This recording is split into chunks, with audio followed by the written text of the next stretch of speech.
1985 Tampa Bay Buccaneers season will be one of looking ahead to their first year with new head coach Lehman Bennett, and also one of looking back to their first decade in the National Football League.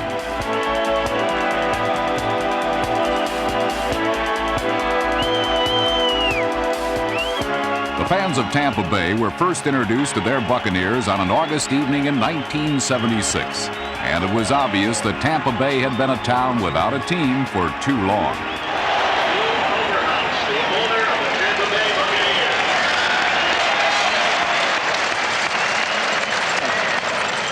Thank you, Ray.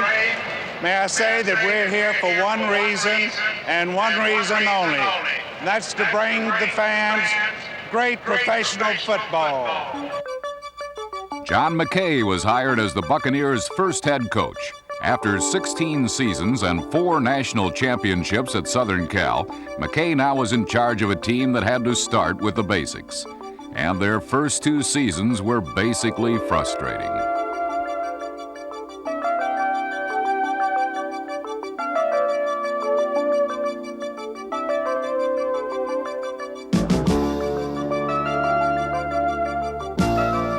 Tampa Bay lost its first 26 games, a streak that was snapped against New Orleans in the next-to-last game of the 1977 season. In a 33-14 victory, Tampa Bay tied an NFL record by returning 3 interceptions for touchdowns. The following week, the Bucs registered their first win at home, beating St. Louis 17-7.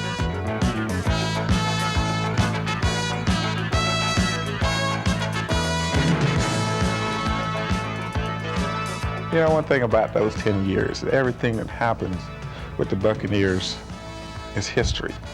To go 0-26 without winning, part of history. I was there. To win the first game was Buccaneer history, and when it's all written up in the record books, you know, I can read it through and say, hey, I was there, at least for the first 10 years. Tampa Bay soon gave notice to the powers of the 70s that they weren't intimidated, and in less time than anyone thought possible, McKay's Buccaneers had fought their way to the brink of playoff contention. On the final Sunday of the 1979 season, the Bucs battled a monsoon and the Kansas City Chiefs to a 3-0 win and clinched the NFC Central crown.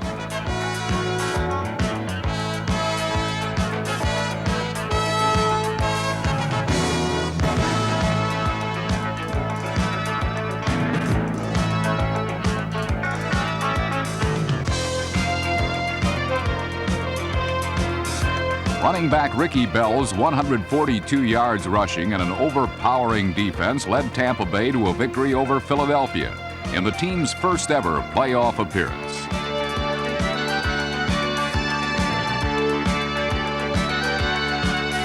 In just 2 years, the Bucs again made a run for the playoffs. In 1981, they won 4 of their last 5 games, clinching the division title in a final week showdown against Detroit. In strike-shortened 1982, the Buccaneers once again qualified for postseason play, beating Chicago in overtime in the last game of the regular season.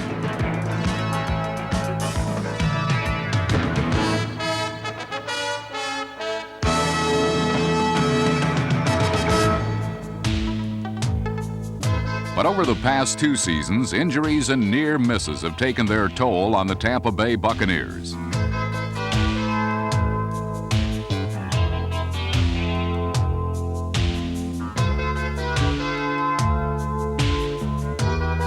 In 1984, John McKay chose to step down, and the Bucs begin their 10th anniversary season with a new head coach, Lehman Bennett. I've come here with one thought in mind, and that is to build the Tampa Bay Buccaneers into as fine a football team as we possibly can. I think we have a nucleus here of a very fine football team. I'm sure Mr. Coverhouse has expressed to you on numerous occasions that he has one goal. We all have one goal, and that's to win the Super Bowl as quickly as we can possibly win it. Those goals are automatically set for us. May I ask you to give a traditional, maybe a special, sports awards dinner to the new head coach of the Tampa Bay Buccaneers, Mr. Lyman Bennett. Tom, thank you very much. I'm certainly happy to be invited here tonight to be with you for a couple of minutes, and I'm even more happy to be here in Tampa Bay. Lyman Bennett, a good-natured, emotional coach who takes over a club whose history resembles that of his former team, the Atlanta Falcons. In 1977, Bennett took control of a team that had never been to the playoffs and seemed destined to continue in that vein.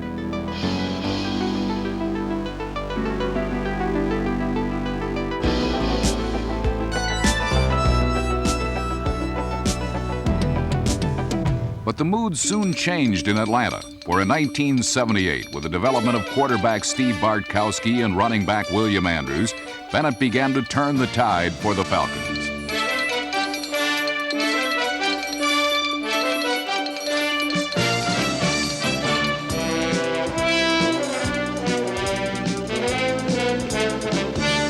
Bennett's coaching and his unique relationship with his players brought Atlanta their first ever playoff berth. I tell you what, you did a super job. I tell you, you pulled up through the second half. It's just a great effort. But his greatest season would come in 1980 when the Falcons defeated the San Francisco 49ers for the NFC West title, and Bennett was named NFC Coach of the Year. I tell you, I just want to say congratulations to you, and I'm so very, very proud. Hey, it didn't come easy. We paid a tremendous price, or you people paid the price, and you're rewarded for it today, and we're a step closer to what we all want. What Lyman Bennett wanted in 1981 was a repeat of 1980, but Atlanta's playoff hopes ended after a one-point loss to the Buccaneers. That game earned Bennett's respect for his new team. Well, I think the Tampa Bay situation right now is in much better condition than it was when we started in Atlanta. These people here know a little bit more about what it takes to win and what we have to do if we are going to make it to the playoffs. Bennett inherits a team that won 6 games in 1984. They started slowly with veteran quarterback Steve DeBerg playing the familiar role of backup quarterback. But with Tampa Bay down 14-0 to Detroit in Week 3, DeBerg took hold of the Buccaneer offense and never let go.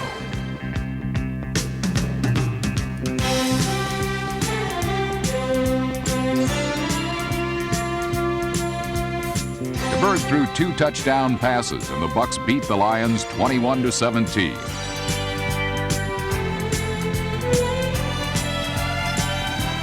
I am a quality veteran quarterback. You know, I'm in a situation now where they've put the ball in my hands, and if I'm successful, you know, it'll be my job. Here at Tampa, it is a situation where the best quarterback is going to be the guy on the field.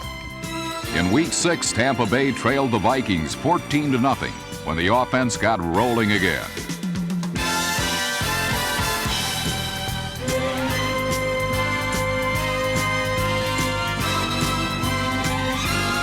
DeBerg's passing and running helped lead the Bucs back to a 35-31 win. He had the hot hand the minute he stepped onto the field. Things began to snowball, actually, and that's what happened with Steve. His confidence built, and as his confidence grew, so did our entire offense, and things just seemed to come together. With guard Sean Farrell, number 62, and all-rookie pick Ron Heller, number 73, the right side of Tampa Bay's offensive line was solid. Steve Wilson, Glenn Bujnock, Steve Corson, and Gene Sanders also helped give DeBerg time to throw. Developing young linemen Randy Grimes, Kelly Thomas, and Ken Kaplan provide hope for the future.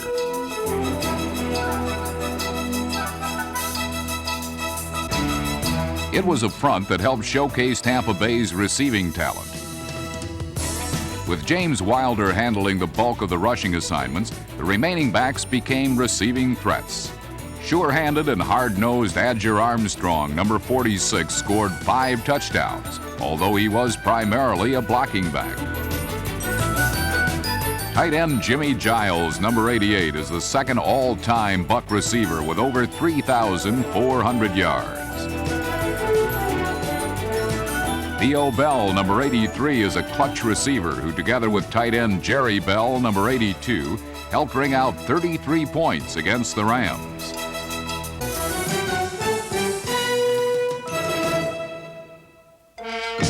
Against Super Bowl-bound San Francisco, Steve DeBerg had his first 300-yard passing game as a Buccaneer.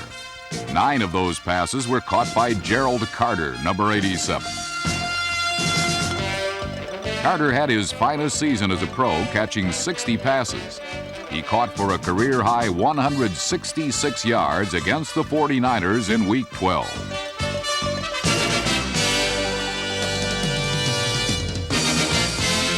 Carter set the tone for his 1984 success on opening day.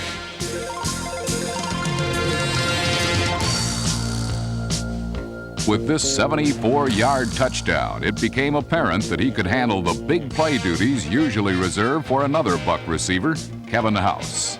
Well, when I was a rookie, I was Mr. Blazer, Mr. Speedster, Mr. Big Play guy. My role started changing more to being a possession receiver, the type that goes over the middle and things like that. It was a transition made easier due to his relationship with quarterback Steve DeBerg.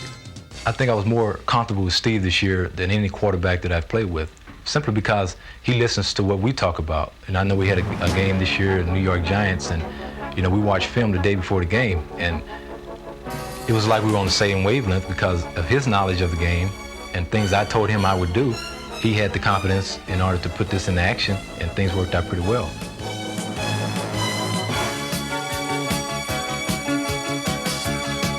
House may have had a change of role, but not a change of heart, as he caught a career-high 76 passes in 1984.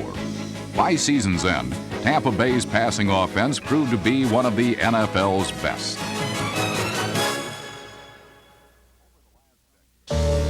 Over the last decade, one player has become synonymous with the Tampa Bay Buccaneers, Leroy Selmon. Well, Leroy is Mr. Buccaneer.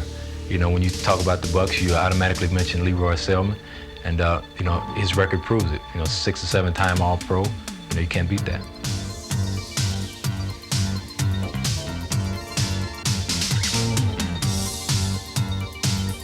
Well, that's the guy you would actually call Mr. Defense. Offensively, guys fear him coming his direction because he's capable of doing so many things. Leroy Selmon was the first player ever drafted by the Buccaneers, and after 9 seasons, he leads the team with 78 sacks and 6 consecutive Pro Bowl appearances. First-round picks always get the attention, but 12th-round picks like David Logan earned their notice the hard way. You are an underdog when you're a 12th-round pick. You can't sneak up on someone. I think when you're a number 1 pick, a lot of things are expected from you. But when you're a 12th-round pick, you can surprise the coaches a lot. I think I did that. Prior to the start of the season, David Logan was tabbed the Bucs' most underrated player. So he spent much of 1984 introducing himself. When a play is developing, he can diagnose it on the move and end up going out toward the ball, in many cases before the ball gets there. Logan has scored touchdowns 4 times in his career, equaling an NFL record for defensive linemen. Hustling John Cannon, number 78, filled out Tampa Bay's starting defensive line.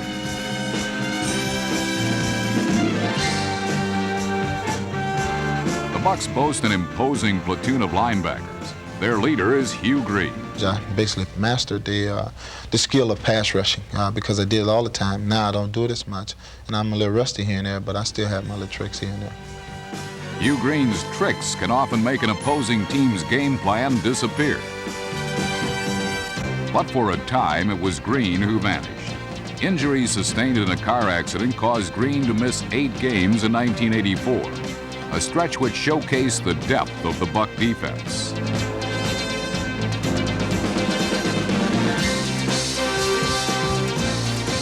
Linebackers Jeff Davis, Keith Browner, Chris Washington, Scott Brantley, Cecil Johnson, Danny Spradlin, and Robert Thompson didn't let much get by them.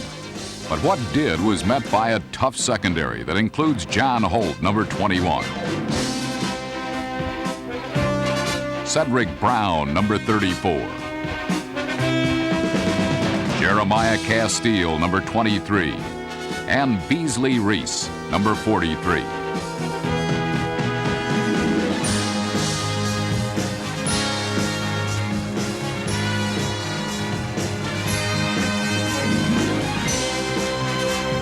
Fred Acorn, number 27, grabbed his first interception against Atlanta. And Mark Cotney, number 33, an original Buccaneer from 1976, led the team in thefts with 5.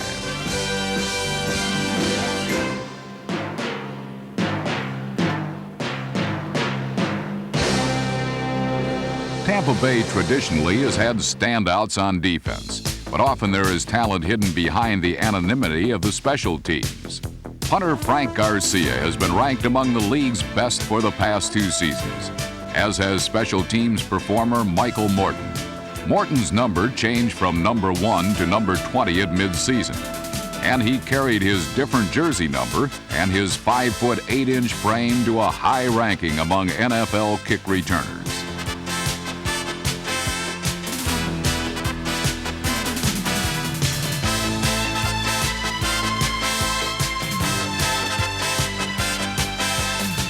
Kicker Obed Ariri, number 2, was released during the preseason, but he returned to set team records for field goals and points in a season. But when it comes to setting records in a Tampa Bay uniform, one player stands alone. The guy we're honoring tonight, what can you say about number 32? I'll read a few of his statistics. 13 times in 16 games, he totaled over 100 yards rushing and receiving. 2,229 total yards. That's the 3rd highest total in National Football League history. In all, he set 8 team and 1 National Football League record. Mr. James Wilder. Wilder's a super player from the running game and of course, also from the passing game. He comes out of the backfield and catches the ball extremely well, and when he does catch it, he makes people pay for it. He has the ability to turn up and lower his shoulder and splatter those tacklers and leave them in a position where they're not really anxious to tackle him the next time. To the Buccaneers, James Wilder is Mr. Offense. And we always tease him, introducing the Buccaneers offensive team, James Wilder and the rest of the Buccaneers. James Wilder joined the elite of NFL running backs in 1984 by becoming only the 7th player in history to gain over 2,000 total yards in a single season, while earning his first trip to the Pro Bowl. His talents aren't limited to carrying the ball, as players who have felt his crunching blocks can attest. And against Green Bay, his first pro pass went for a touchdown.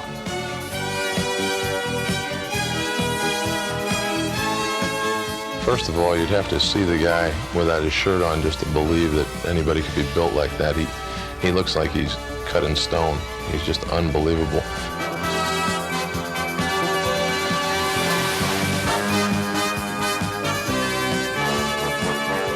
Yeah, he's left an impression on a lot of people, most of his cleats. But he's a tremendous big back. He runs hard, but he's a guy that's going to run the 6, the 8, the 12 yards every time he gets the ball, and he's going to hurt you when he runs. He's going to run it 40 times a game, and you're going to have to hit him every time he gets the ball like you hit him the first time, or if you don't, he'll hurt you.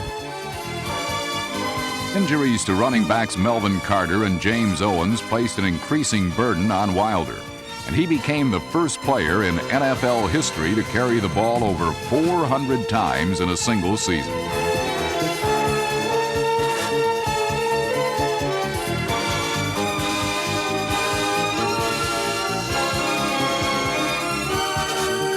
In an era of Dickersons and Paytons, James Wilder has broken the code of football greatness.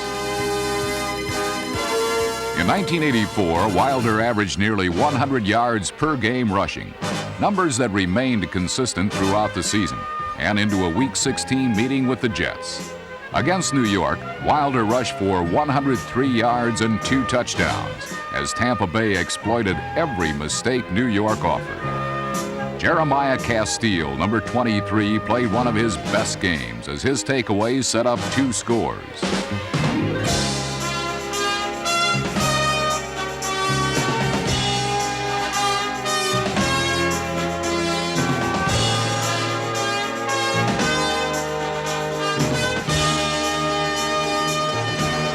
Steve DeBerg and Jerry Bell, number 82, hooked up for 2 touchdowns as the Buccaneers beat New York 41-21, ending the John McKay era in Tampa Bay in winning style. In addition to his players, Lehman Bennett also inherits the fans of Tampa Bay, fans that made an impression on him in the past. The fans were definitely behind the Bucs. It was all kind of a college-type atmosphere, I think, where they were very enthused, and the stadium was normally sold out.